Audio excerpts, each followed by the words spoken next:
आदित्यपुर थाना क्षेत्र में चोरों का आतंक बढ़ता जा रहा है, जबकि पुलिस का भय कम होता जा रहा है। तभी चोर न सिर्फ थाना के अंदर बल्कि थाना से सटे क्षेत्र में भी चोरी की घटनाओं को अंजाम दे रहे हैं। बुधवार को जहां दिन दहाड़े थाना परिसर में रखे स्क्रैप को चुराते 2 चोरों को पुलिस ने रंगे हाथों दबोचा था, वहीं बीती रात आदित्यपुर थाना से महज चंद कदमों पर एक राशन दुकान का शेड तोड़कर चोरों ने हजारों मूल्य की चोरी की घटनाओं को अंजाम दिया है। चोरों ने आदित्यपुर थाना रोड से सटे प्राथमिक स्वास्थ्य केंद्र के बगल में स्थित सनत मंडल के पुराने राशन दुकान के छत पर लोहे के शीट तोड़कर प्रवेश करते हुए गले में रखे तकरीबन 30 से 40 हजार रुपए चुरा लिए। पूरी घटना की वारदात दुकान में लगे सीसीटीवी कैमरे में कैद हुई है।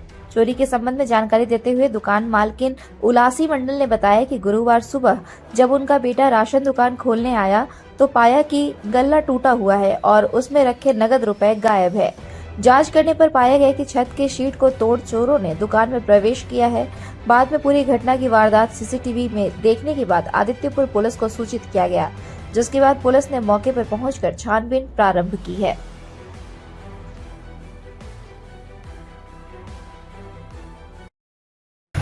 मेरा दुकान सुबह खुला, लड़का अभी ऊपर शटर ताड़ के चोरी हुआ है।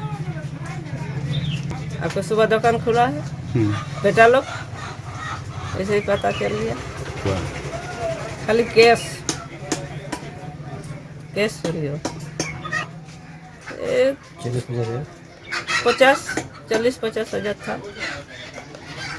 हाँ बता दिया।